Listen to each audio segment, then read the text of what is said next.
नमस्कार प्यारे बच्चों। बच्चों, आज जब आप अपने घर से विद्यालय के लिए निकले होंगे तो आपने आसपास सबसे पहले क्या देखा? आपने घर के बाहर प्रकृति की सुंदरता, पेड़ पौधे एवं जीव जंतुओं को तो देखा होगा ना? आज आपने कौन कौन से जीव जंतुओं को देखा? सही बताया। गाय, भैंस, कुत्ता, बिल्ली जैसे जीवों को आपने देखा होगा। इनमें से कई जीव ऐसे भी हैं जिनकी हमारे जीवन में बहुत उपयोगिता है ना? पता है, जैसे गाय और भैंस हमें दूध देती हैं, उसी प्रकार हमारे आसपास के परिवेश में बहुत सारे जीव जंतु रहते हैं जिनकी हमारे जीवन में बहुत उपयोगिता है। अच्छा, आप बताओ, आपके रोजाना के जीवन में कौन कौन से जीव उपयोगी हैं? सोचो, सोचो और यह भी सोचो कि उनका जीवन में प्रभाव कैसा रहता है, वो क्या खाते हैं, कैसे रहते हैं और हमारे आपके जीवन में उनकी क्या उपयोगिता है। प्यारे बच्चों, आज की कक्षा में हम जीव जंतुओं के जीवन, उनके रहन सहन एवं हमारे जीवन में उनकी उपयोगिता के बारे में जानेंगे। आपको पता ही है, हमारे परिवेश में विभिन्न प्रकार के जीव जंतु रहते हैं ना?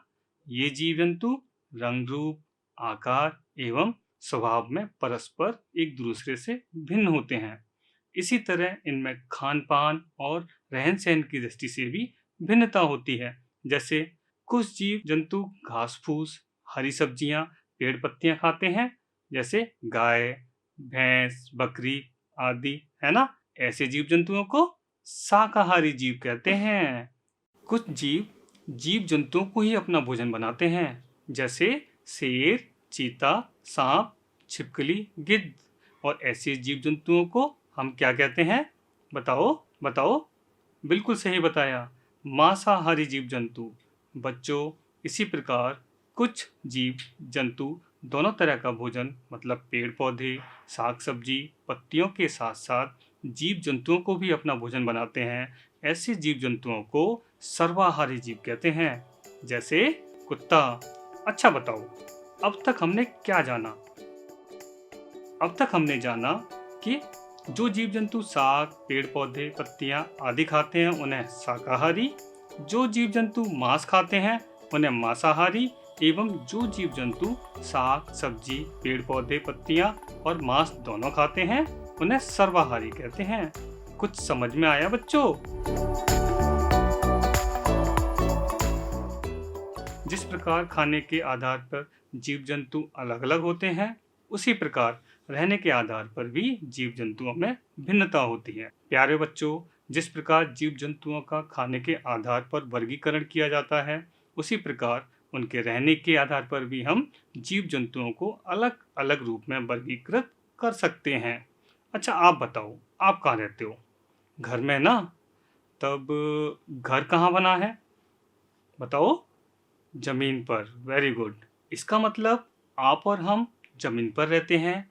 पता है बच्चों, जिस प्रकार हम जमीन पर रहते हैं बच्चों, उसी प्रकार कुछ जीव जंतु आसमान तथा कुछ जीव जंतु पानी में रहते हैं। और रहने के आधार पर हम जीव जंतुओं का वर्गीकरण निम्न प्रकार कर सकते हैं। जैसे जो जीव जंतु जमीन पर रहते हैं उन्हें स्थलचर कहते हैं, जैसे गाय, शेर, चीता, कुत्ता, बिल्ली और हम स्वयं भी तो जमीन पर रहते हैं। और प्यारे बच्चों, जो जीव जंतु आसमान में रहते हैं उन्हें एरियल एनिमल या नभचर जंतु कहते हैं, जैसे पक्षी। अधिकतर पक्षी आसमान में उड़ते हैं। बच्चों, जो जीव जंतु पानी में रहते हैं उन्हें जलचर कहते हैं, जैसे मछलियाँ। कुछ समझ में आया बच्चों? पता है, कुछ जीव जंतु ऐसे भी हैं जो जमीन के साथ साथ जल में भी रह सकते हैं। ऐसे जीव जंतुओं को उभयचर कहते हैं, जैसे कि मेंढक। बच्चों, मेंढक जल और स्थल दोनों जगह रह सकता है। अच्छा लगा ना जीव जंतुओं के बारे में, उनके रहन सहन के बारे में जानकर? प्यारे बच्चों, अब तक आप जान ही रहे होंगे कि पेड़ पौधों की तरह जीव जंतुओं का भी हमारे जीवन में बहुत ही महत्व है। हम अपने दैनिक जीवन में ऐसी बहुत सारी वस्तुओं का प्रयोग करते हैं जो हमें जीव जंतुओं से प्राप्त होती हैं, जैसे शहद, ऊन, रेशम और लाख, ये सब हमें जीव जंतुओं से प्राप्त होती हैं। बच्चों, जीव जंतुओं की उपयोगिता हमारे आजकल के व्यस्त जीवन में लगातार बढ़ रही है। जैसा कि कक्षा के आरंभ में चर्चा हो रही थी कि जीव जंतुओं की हमारे जीवन में बहुत उपयोगिता है। बच्चों, भोजन के स्रोत के रूप में भी जीव जंतु हमारे जीवन में बहुत उपयोगिता रखते हैं। जैसे कि गाय, भैंस, बकरी जैसे जीवों से हमें दूध मिलता है। और दूध से हम क्या बनाते हैं? बताओ। बिल्कुल सही पहचाना। पनीर, मिठाई, दही, छाछ, घी आदि दूध से ही तो हमें मिलते हैं। इसी प्रकार मुर्गी, बत्तख आदि से भोज्य पदार्थ के रूप में अंडा मिलता है। और पता है आपको बच्चों, अंडा केक और बिस्किट बनाने में भी प्रयोग किया जाता है। बच्चों, बहुत से लोग विभिन्न जानवरों के मांस को भी भोजन के रूप में भी खाते हैं। अच्छा बताओ, शहद हमें कहाँ से मिलता है? आपने सही पहचाना, शहद हमें मधुमक्खियों से मिलता है। और शहद बनता कैसे है? बच्चों, शहद मधुमक्खियाँ फूलों के रस से बनाती हैं।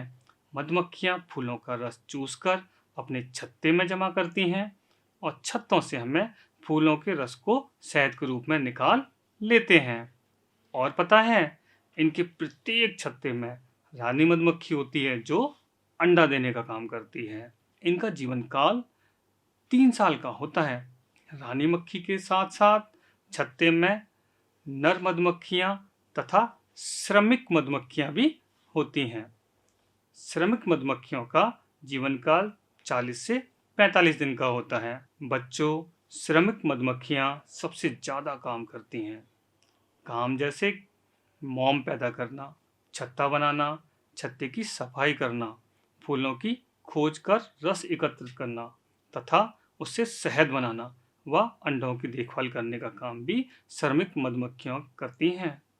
बच्चों, आज के समय में बहुत से लोग मधुमक्खी पालन के व्यवसाय से जुड़े हुए हैं और आधुनिक तरीकों में मधुमक्खी पालन द्वारा शहद प्राप्त कर व्यवसाय कर रहे हैं। बच्चों, हम जो तरह तरह के सर्दियों के ऊनी वस्त्र पहनते हैं वह भी तो जीव जंतुओं से प्राप्त होते हैं।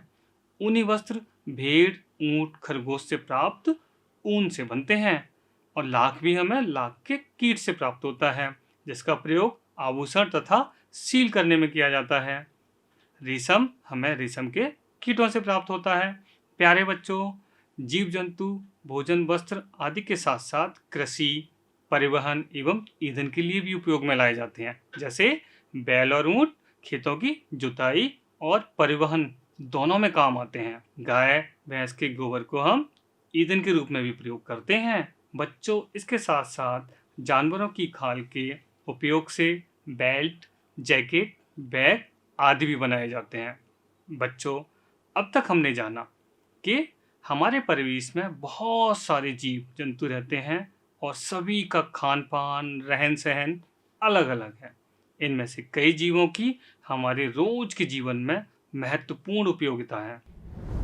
प्यारे बच्चों, आशा है कि आज की कक्षा से आपने हमारी प्रकृति में जीव जंतुओं की महत्ता को अच्छे से समझा होगा और हमारे जीवन में जीव जंतुओं की क्या उपयोगिता है उसको भी अच्छे से समझे होंगे। बच्चों, अब कार्य आपका है। आप अपने आसपास के वातावरण में पाए जाने वाले जीवों की एक सूची बनाएं और उनके खान पान, रहन सहन एवं उपयोगिता के आधार पर उनका वर्गीकरण करें। प्यारे बच्चों, मैं एक बार फिर मिलूंगा आपसे अगले अंक में एक अच्छी सी विषय वस्तु के साथ।